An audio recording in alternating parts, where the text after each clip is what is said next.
తెలుగు కథా పారిజాతాలు శ్రోతలకు స్వాగతం. ఈరోజు చదవబోయే కథ తీపి గుర్తు. ఈ కథ ఆకాశవాణి విజయవాడ కేంద్రం నుండి ప్రసారం అయ్యింది. రచన పఠనం ఎంఆర్వి సత్యనారాయణమూర్తి. కథ తీపి గుర్తు. తూర్పు తెలతెలవారుతోంది. ఉదయారుణ కాంతులతో అఖండ గోదావరి మెలమెలా మెరుస్తోంది. చంద్రశేఖర శాస్త్రి గోదావరిలో 3 సార్లు మునిగి సూర్యభగవానుడికి అర్ఘ్యమిచ్చి పుష్కరఘాట్ మెట్లెక్కి పైకి వచ్చారు. శాస్త్రి భార్య సర్వమంగళాదేవి భర్తకు బట్టలిచ్చి తాను స్నానం చేయడానికి వెళుతున్నాడని చెప్పింది. శాస్త్రి పంచె లాల్చీ వేసుకుని భార్య రా కోసం ఎదురు చూస్తున్నాడు. రైలు కమ్ రోడ్డు బ్రిడ్జి మించి ఎక్స్ప్రెస్ రైలు పెద్దగా శబ్దం చేస్తూ వెళ్తోంది. ఒక్కసారి అటుకేసి చూసిన శాస్త్రి వెంటనే కుడిపక్కకు తిరిగి పాత రైలు వంతెనకేసి తిరిగాడు. సుదీర్ఘ సేవలు చేసి విశ్రాంతి తీసుకుంటున్న నిజాయితీపరుడైన ప్రభుత్వోద్యోగిలా మౌనంగా చూస్తోంది పాత రైలు వంతెన. ఎన్నో పుష్కరాలు చూసిన అనుభవం, ఎంతోమంది ముఖ్యమంత్రుల, గవర్నర్ల డాబు దర్పాలు చూసిన జ్ఞాపకాలు వంతెన గుండెల్లో గూడు కట్టుకుని ఉంటాయని భావించాడు శాస్త్రి. సర్వమంగళాదేవి గోదావరి స్నానం పూర్తి చేసి ఒడ్డునే ఉన్న షెల్టర్లోకి వెళ్ళి పొడిబట్టలు కట్టుకుని శాస్త్రి వద్దకు వచ్చింది. ఏమిటి, మళ్ళీ ఊహాలోకంలోకి వెళ్ళిపోయారా? చిరునవ్వుతో అడిగింది. దానికి చిన్నగా నెట్టూర్చి భార్యకేసి తిరిగాడు. కొత్త బ్రిడ్జి కట్టాక పాత రైలు వంతెన తొలగించాలని రైల్వే శాఖ నిర్ణయించినప్పుడు స్థానికులు ఆందోళన చేసి దానిని అలాగే ఉండేటట్లు చేశారు. లేకపోతే నాలాంటి వాళ్ళు ఆ పాత వంతెన నుంచి వెళ్తూ గోదావరిలో చిల్లర వేసి నమస్కరించుకున్న మధురమైన జ్ఞాపకాలని గుర్తుకు చేసుకునే అదృష్టం కోల్పోయేవాళ్ళం. కొత్తదానానికి స్వాగతం పలకడంలో తప్పులేదు, కానీ పాతదానిని సమూలంగా తొలగించాలనుకోవడం కొన్ని సందర్భాల్లో ఉచితం కాదు. ఏమంటావు? ఏమంటాను స్వామి, పెందరాళి తెమిళితే మార్కండేయ స్వామిని దర్శించుకుందాము అంటాను, బదులు పలికింది సర్వమంగళాదేవి. ఇద్దరూ మెట్లెక్కి మార్కండేయ స్వామి గుడిలోకి వెళ్ళి స్వామిని అమ్మవారిని దర్శించుకుని బయటికి వచ్చేసరికి కారు సిద్ధంగా ఉంది. ఇద్దరూ కారు ఎక్కి కోటిపల్లి బస్టాండ్ సెంటర్కి వచ్చి హోటల్లో టిఫిన్ చేసి మరలా కారెక్కారు. కారు రావులపాలెం వైపు ప్రయాణించసాగింది. చంద్రశేఖర శాస్త్రి ఆలోచనలు గతంలోకి తొంగి చూశాయి. ఉండే అగ్రహారంలో తర్కశాస్త్ర పండితుడిగా ప్రఖ్యాతి చెందిన సదాశివ శాస్త్రి 3వ కుమారుడు చంద్రశేఖర శాస్త్రి. భీమవరంలో కళాశాల చదువు పూర్తి చేసి ఆంధ్ర విశ్వవిద్యాలయంలో ఎంఎస్సి ఫిజిక్స్ చేశాడు శాస్త్రి. తూర్పుగోదావరి జిల్లా పలివెల గ్రామంలో ప్రముఖ జ్యోతిష పండితుడు నారాయణ శాస్త్రి 3వ కుమార్తె సర్వమంగళాదేవితో చంద్రశేఖర శాస్త్రికి వివాహం నిశ్చయం చేశారు. అప్పటికి ఉభయ గోదావరుల మధ్య రాకపోకలు పడవల ద్వారానే జరిగేవి. సిద్ధాంతం వద్ద వంతెన నిర్మాణానికి పనులు ప్రారంభించారు. ఉండేగ్రహారం నుండి సిద్ధాంతం వరకు బస్సు మీద వచ్చి వశిష్ఠ గోదావరిని దాటి పల్లిపాలెం వద్దకు చేరుకోగానే నారాయణ శాస్త్రి బావమరిది రుక్మిణీనాథ్ శాస్త్రి మగపెళ్లి వారికి స్వాగతం పలికి సగౌరవంగా పలివెల తీసుకువెళ్ళారు. పెళ్లి కుమారుడికి, తోడపెళ్లి కుమారుడికి, ఆడపడుచుకి మునసబు గారి గుర్రబండి, సదాశివ శాస్త్రి దంపతులకు గ్రామ ప్రెసిడెంట్ గారి గుర్రబండి ఏర్పాటు చేశారు. మిగతా పెళ్లివారందరినీ 2 ఎడ్ల బళ్లలో పలివెల తీసుకువెళ్ళారు.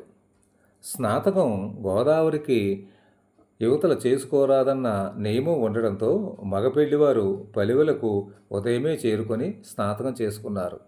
రాత్రి 10:15 సుముహూర్తం. పలివెలలో నారాయణ శాస్త్రిది తాతల కాలం నాటి పెద్ద మండువాలోగిలి. ఇంటి ముందరే తాటాకులు పందిరి వేసి పెళ్లి వైభవంగా చేశారు. కపిలేశ్వరపురం, ముంగండ్ల అగ్రహారం, పొడగట్లపల్లి గ్రామాల నుండి వేద పండితులు వచ్చి సదస్యం ఘనంగా నిర్వహించారు. సర్వమంగళాదేవి ఉండి అగ్రహారంలో అడుగుపెట్టిన వేళా విశేషం చంద్రశేఖర శాస్త్రికి హైదరాబాదులో ఉద్యోగం రావడంతో కొత్త దంపతులు సీతాఫల మండీలో కొత్త కాపురం ప్రారంభించారు. ఉద్యోగంలో చేరి ఏడాది గడిచాక చంద్రశేఖర శాస్త్రి పిహెచ్డీకి దరఖాస్తు చేయడం, సీటు రావడం వేగంగా జరిగిపోయాయి. డాక్టరేట్ చేతికి రాగానే శాస్త్రికి న్యూఢిల్లీలో ఒక పెద్ద కంపెనీలో ఉద్యోగం రావడంతో వారి మకాం న్యూఢిల్లీకి మారింది. భార్యని, 2 మగపిల్లల్ని తీసుకుని న్యూఢిల్లీ వచ్చిన శాస్త్రి సంసార బాధ్యతని పూర్తిగా సర్వమంగళాదేవికి అప్పగించి కంపెనీ పనుల మీద ఎక్కువ శ్రద్ధ చూపించాడు. జర్మనీ, జపాన్, లండన్లో జరిగిన అంతర్జాతీయ సమావేశాల్లో శాస్త్రి సమర్పించిన పరిశోధనా పత్రాలకు విశేష ప్రశంసలు లభించాయి. కాలచక్రంలో 15 ఏళ్లు గిర్రున తిరిగాయి. ఈ మధ్యకాలంలో 2 సార్లు మాత్రమే శాస్త్రి ఉండేగ్రహారం, పలివెల గ్రామాలకు రావడం జరిగింది. నిరంతరం పరిశోధన, జాతీయ, అంతర్జాతీయ సదస్సుల్లో కీలక ఉపన్యాసాలతో శాస్త్రి పూర్తిగా బిజీ అయిపోయాడు. పిల్లల చదువు, వారి బాగోగులు సర్వమంగళాదేవే చూసుకునేది. నీ మీదే పూర్తి భారం వేస్తున్నాను సర్వమంగళ అని అప్పుడప్పుడు శాస్త్రి అనేవాడు. ఆమె చిరునవ్వు నవ్వి ఊరుకునేది. వారి పెద్దబ్బాయి సదాశివ, చిన్నబ్బాయి సాయినారాయణలు చదువులో ఎప్పుడూ మొదటి ర్యాంకులోనే ఉండేవారు. ఇద్దరికీ మంచి ఉద్యోగాలు వచ్చాయి. పెద్దబ్బాయి అమెరికాలో, చిన్నబ్బాయి లండన్లో ఉంటున్నారు. శాస్త్రికి ఎన్నో అవార్డులు కూడా వచ్చాయి. ఇటీవలే రామన్ మెగసెసే అవార్డు కూడా వచ్చింది ఆయనకి. అప్పటికి శాస్త్రి వయసు 60 సంవత్సరాలు. శాస్త్రి షష్ఠిపూర్తికి కొడుకులు, కోడళ్ళు న్యూఢిల్లీ వచ్చారు.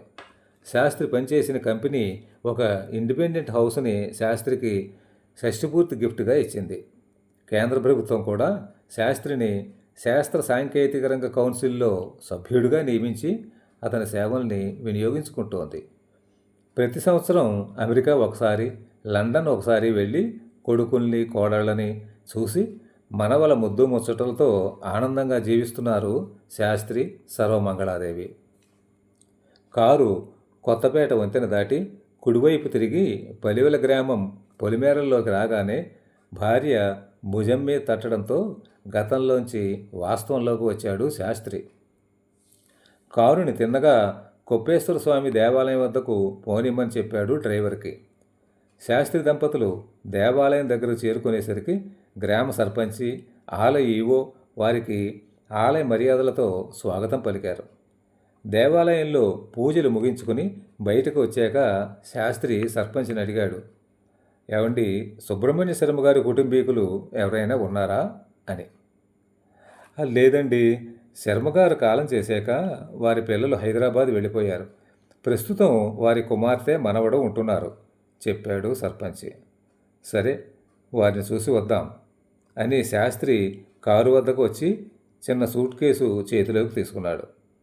సర్పంచి, శాస్త్రి గారు సూట్ కేసు నాకు ఇవ్వండి అన్నాడు.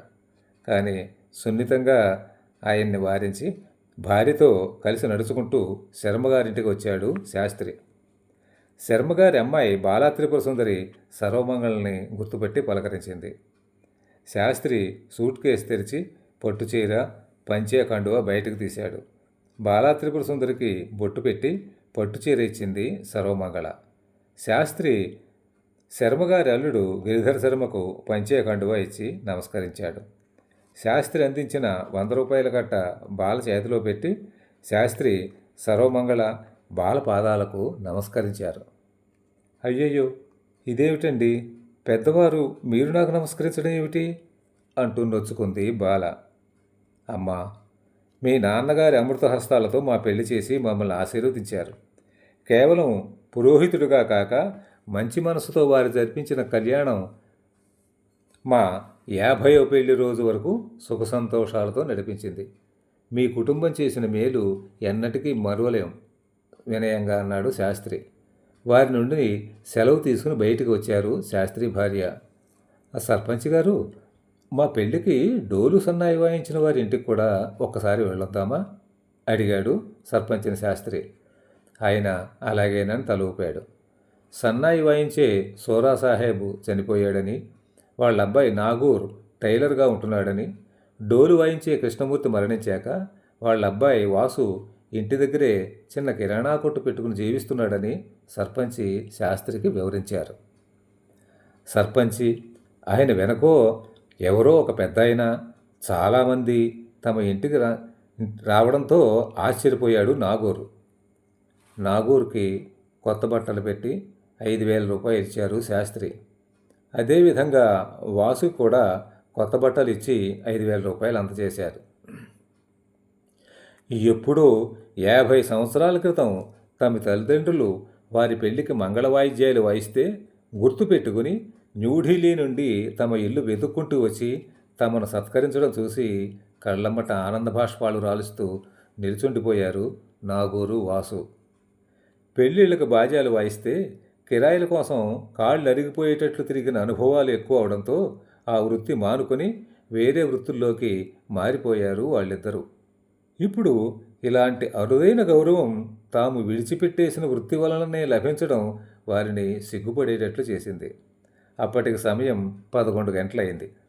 సర్పంచి, గ్రామ ప్రముఖులు తోడురాగా హై స్కూల్కి వెళ్ళారు శాస్త్రి దంపతులు. ప్రధానోపాధ్యాయుడు రామకృష్ణ స్వాగతం పలికి స్కూల్ అంతా దగ్గరుండి చూపించాడు. మధ్యాహ్నం స్కూలు పిల్లలందరితో కలిసి భోజనం చేశారు శాస్త్రి, సర్వమంగళాదేవి. అమలాపురం నుండి ప్రత్యేకంగా వంటవారిని పిలిపించి వంటలు చేయించి పిల్లలందరికీ పెట్టారు శాస్త్రి దంపతులు. మామిడికాయ పప్పు, ఆవపెట్టిన పనసపొట్టు కూర, దోసావకాయ, బూట్లు, పులిహేర, సాంబారు పదార్థాలను ఎంతో ఇష్టంగా తిన్నారు పిల్లలందరూ. సాయంత్రం 4 గంటలకు స్కూలులో బహిరంగ సభ ఏర్పాటు చేశాడు సర్పంచ్. ప్రధానోపాధ్యాయుడు రామకృష్ణ పెద్దలందరినీ వేదికపైకి ఆహ్వానించాడు. సర్పంచి బసవయ్య ప్రారంభోపన్యాసం చేస్తూ, ఈరోజు మన గ్రామ చరిత్రలోనే ఒక మహత్తరమైన రోజు. ఎందుకంటే 50 సంవత్సరాల క్రితం జరిగిన వివాహ ప్రదేశాన్ని గుర్తుంచుకుని శాస్త్రి గారు మన ఊరి ఆడబడుచు సర్వమంగళ గారు మన గ్రామానికి రావడం ఎంతో ఆనందదాయకం. నాకు ఎంతో ఆశ్చర్యం, ఆనందం కలిగించిన విషయం ఏమిటంటే 50 సంవత్సరాల క్రితం ఎక్కడైతే తమ వివాహం జరిగిందో అదే ప్రదేశంలో ఈ దంపతులు ఇద్దరూ ఒకరి మెడలో మరొకరు పుష్పమాలలు వేసుకుని ఆనందించడం. నారాయణ శాస్త్రి గారి ఇంటి స్థానంలో ప్రస్తుతం బ్యాంకు ఉంది.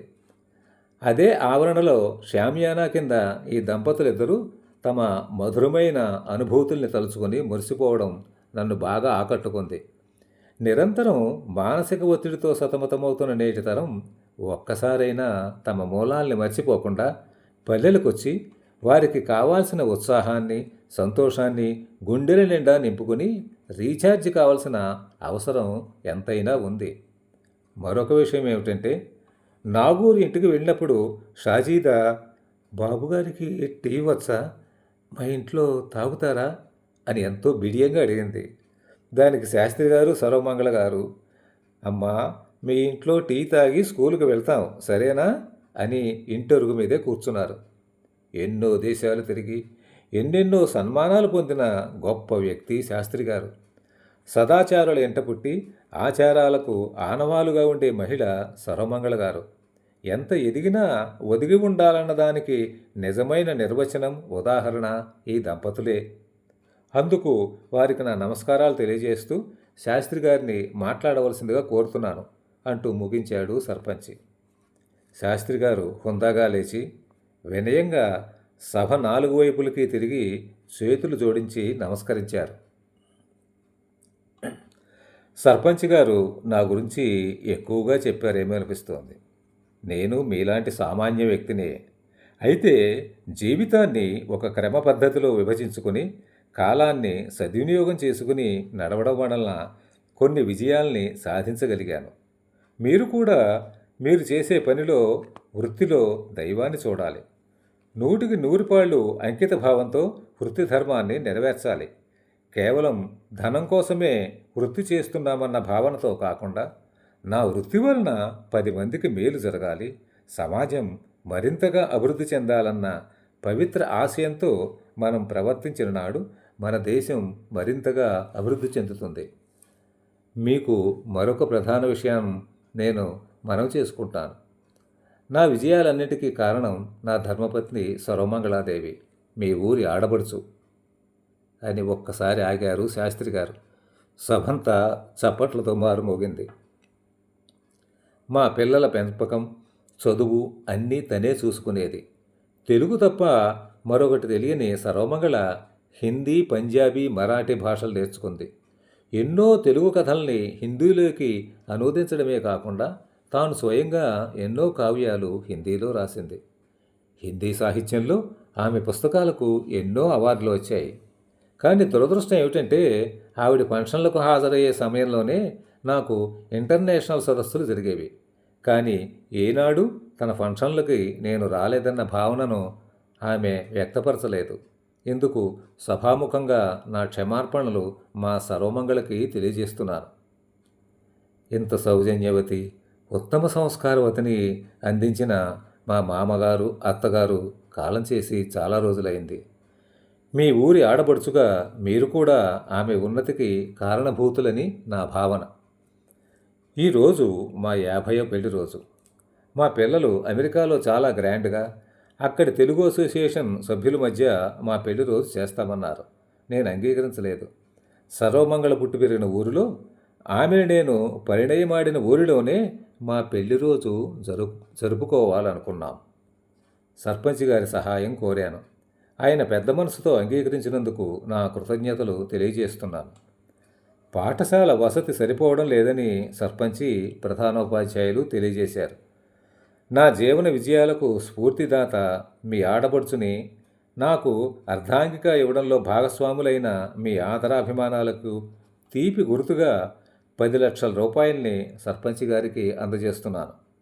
ఈ భవనం పూర్తయ్యాక పై అంతస్తు నిర్మాణానికి మరో 10 లక్షలు కూడా అందజేస్తానని సభాముఖంగా వాగ్దానం చేస్తున్నాను. పై అంతస్తులో నిర్మించే హాలుని గ్రంథాలయానికి కేటాయించమని నా మనవి. గ్రంథాలయానికి అవసరమైన బాల సాహిత్యాన్ని నేను సొంత ఖర్చులతో సమకూరుస్తాను. బాల్యంలోనే దేశం పట్ల, సమాజం పట్ల పటిష్టమైన ఆత్మీయతా భావనలు చోటు చేసుకోవాలి. చివరగా ఈ అవకాశాన్ని నాకు ఇచ్చిన సర్పంచ్ గారికి, గ్రామ ప్రజలందరికీ నా కృతజ్ఞతాపూర్వక వందనాలు. శాస్త్రి గారి ఉపన్యాసం పూర్తి కాగానే సభ మరోమారు కరతాళ ధ్వనులతో మారుమోగింది. సర్వమంగళాదేవి మాట్లాడుతూ, సంస్కారవంతులైన భర్త లభించడం నా అదృష్టం. గ్రామంలో స్కూల్ అభివృద్ధికి విరాళం అందజేసినందుకు శాస్త్రి గారికి మన పలివెల గ్రామ ఆడపడుచుగా కృతజ్ఞతలు తెలియజేస్తున్నాను అని అంది. చివరగా పాఠశాల తరపున 10వ తరగతి విద్యార్థి చంద్రం మాట్లాడుతూ, 50వ పెళ్లి రోజు పల్లెల్లో జరుపుకొని తీపి గుర్తుగా మదిలో పదిలపరుచుకోవాలని శాస్త్రి గారు తలవడం చాలా బాగుంది. అయితే ఒక గొప్ప శాస్త్రవేత్త, మాకు స్ఫూర్తిదాయకులైన శాస్త్రి గారు మాతో కలిసి భోజనం చేయడం మా విద్యార్థుల జ్ఞాపకాల పెట్టెలో పదిలంగా దాచుకునే తీపి గుర్తు కావడం మాకు సంతోషదాయకం. పెద్దలందరికీ కృతజ్ఞతలు అనగానే ముచ్చటగా 3వసారి సభా ప్రాంగణం చప్పట్లతో పులకరించిపోయింది. కథ సమాప్తం. కథ నచ్చితే లైక్ చేయండి, షేర్ చేయండి, సబ్స్క్రైబ్ చేయండి. ధన్యవాదాలు.